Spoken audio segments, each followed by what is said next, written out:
Hey everybody, it's Aunt Bibi. Today is Monday, August 17th, 2020. I'm Barb Hammer. So, once again, I'm looking at Mount Baker, and I know people are sick of this. But anyway, I'm at a shopping center that's got two levels, and the upper level, you can actually get a nice view of the area where I live in Abbotsford, British Columbia, Canada. I'm trying to protect this microphone because there's a fair bit of breeze and I get some wind noise if I don't protect the microphone, and but it makes it hard for me to steady the tablet that I use to record. I'm low tech here. I'm just doing this for free, so you get what you pay for. That's what I'm saying. You get what you pay for. So I'm at this shopping center, and there's a Walmart on the lower level, and I'm avoiding going in there because you have to wear a mask now in the Walmarts in Canada across the country. So they will be getting even less of my business than they did before. I rarely went in there, but every now and then. So if I need to shop at Walmart, I think I'm going to order stuff online and then pick it up or have it shipped to me, because I don't want to go in. I hate the masks. I've only worn one, had to wear one a couple of times to get my hair cut. And when I had to wear one the first time, I realized the problem with masks. I can't breathe, and I don't even have problems breathing. I don't have any lung conditions or anything. So that shows you how bad it is for you. And there are lots of other things that it doesn't protect you from viruses. And even the labeling on packages, you know, and then there are these ridiculous fashion masks. That's the other thing. Anyway. So this shopping center is very interesting. So things here in British Columbia and Canada, they started shutting them down in late March. And so a lot of the restaurants shut down. And there's a big movie theater here. I'll show you here in just a minute. I will try to pan slowly over. Oh, there's you get to see some more mountains there. I'll just show you some of those mountains. Yeah, let me show you that first. So there's a bit of a panorama here. Some nice mountains. Unfortunately, you can't see to the north. You can see a little bit. You can see a little bit. Yeah. I want to show you some more of the mountains to the north sometime. Maybe this evening, maybe after I make this video. There's another spot, and it's a pretty clear evening. There's some pollution, some haze in the air, but not bad. Anyway, so let me show you this shopping center, and that's the London Drugs. So London Drugs is a British Columbia chain. It's in Western Canada, I guess. So see, there's the Cineplex Cinema, and it's a very nice, fairly new movie theater that they built here. It's even got a nice restaurant and bar.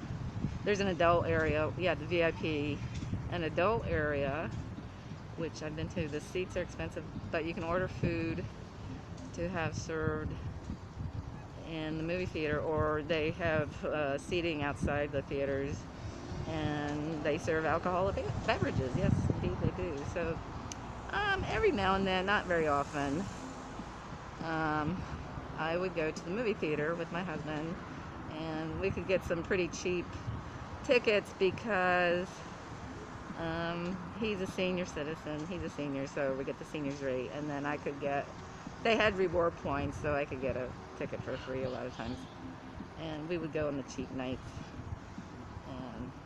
Anyway, but it's been closed since late March, and they have opened the theaters, I think, in Eastern Canada, but not open here yet.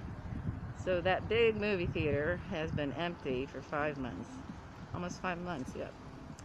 Anyway, yeah, so this is a nice shopping area. This is the upper level. There's a lower level, as I said. Anyway, panning back to Mount Baker. So It's been very hot the last couple of days. Too hot for me to make a video inside. So that's why I haven't put out. MPD hasn't put out. But I've got some videos in mind. And they have to do, again, with my last rant, Mockingbird, Max Blumenthal, WikiLeaks, Julian Assange, Edward Snowden, and Anonymous has popped up. I've been made aware of Anonymous and the role all of these figures and organizations play in pushing disinformation and promoting regime change. Yes, indeed. And sometimes overtly.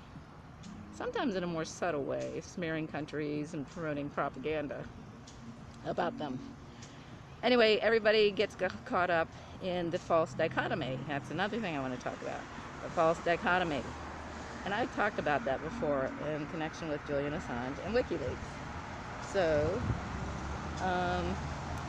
people often either say Julian Assange is a hero and WikiLeaks is fantastic and exposing US's war crimes.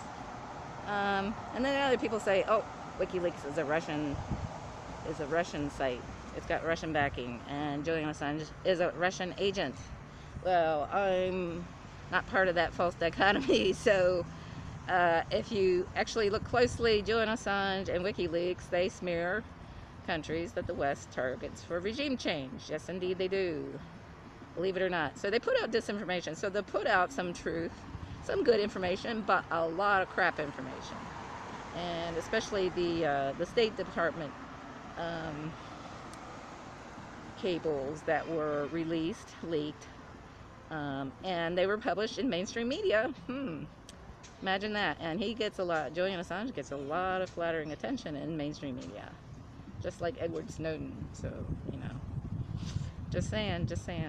Anyway, false dichotomy. The other thing is identity politics, and I'm going to do a video follow-up to, in connection with the Mockingbird, Max Blumenthal, and he wrote this article a year late about Brian Patrick Kern, Gong Sun Gan. And what's interesting, I made 2 videos about him, one last year, and then an update in May when he reappeared in Hong Kong. And I was amazed. Actually, you know, my video last year was this long rambling video, but I had a lot more information, relevant information about Brian Patrick Kern that Max Blumenthal did not include in his article. His article kind of downplayed Kern and made him seem like, oh look, there's this white guy pretending he's Chinese. Isn't that terrible? And he's stirring up trouble in Hong Kong. Isn't that terrible? But not connecting the dots. And saying who exactly he was. Yeah, and I had a lot more background information about Brian Patrick Kern, and for some reason Max Blumenthal decided to basically dox Kern's wife and daughters, and I started thinking, well, why did he do that? Is he just trying to discredit? Is he trying to discredit the truth community or something? What is he trying to do here? There was something else he was doing that was suspicious. What was it? Anyway, it's focusing on identity politics, which is just a corporate distraction from how big business wants to undermine China and neoliberalize it. So Brian Patrick Kern was using a Chinese persona. What was it? There's another thing. Anyway, let's see. Maybe it'll come to me. There was another thing that Max was doing in that. He was downplaying it all. Downplaying everything. And downplaying how the West is involved in Hong Kong and in China, trying to undermine it.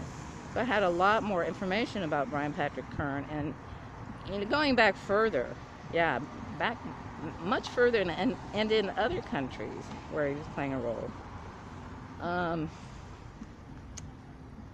Max Blumenthal, he's disgusting, so that's why I call him Mockingbird Max. So I was actually pleasantly surprised to see the information, and I just used information I gathered from social media and maybe a little bit to supplement that, but you know, on the ground, the Chinese in Hong Kong, They know who these guys are, these Westerners who are causing trouble in Hong Kong. They know. So there's another one I mentioned in that video last year, Trey Menifee. He's another guy. He's still in Hong Kong. He's keeping quiet. He knows he's been up to no good. And then Hong Kong Hermit is another one. I don't know if he's still in Hong Kong or not. Maybe not. I don't know. I don't know. He's a British guy. So I've got some interesting things to say. I could have written, it's amazing. Max Blumenthal with all the resources and everything he has. And he dug up a lot of information about Brian Patrick Kern, but it wasn't necessarily relevant information. And interesting that he did not include the information I had. No, not at all. Not at all. I'm still trying to think what it was about. The other thing about his article, it was the identity politics. And a lot of Chinese are, Max Blumenthal has a lot of assets in social media, and there's this one account on Twitter, Chiao Collective, and its account got taken down on Twitter, and Max Blumenthal had a petition and led a movement to get it restored. And people's accounts do not get restored, but that one was. That's suspicious. That account was smearing white people. And even a Chinese academic, Dr. Kin Kam, that I follow on Twitter, he said, he called out and said, this is racist. It's just smearing all white people, like whitey bad. And I get sick of that. And that's kind of what Max Blumenthal pushes. Yeah, isn't that ironic? Max Blumenthal of all people. Anyway, I guess that's it for now. So I'm hoping it's going to be cooler tomorrow. I can make a better video, an indoor video rather, and follow up on these things that I've talked about. Anyway, I guess that's it for now. Oh yeah, the DNC, the Democratic National Convention, started tonight, and I said, oh yeah, that's a comedy show and a sleepy. A comedy show and a sleepy. Just saying. Anyway, that's it for now. I will talk to you again soon. Bye.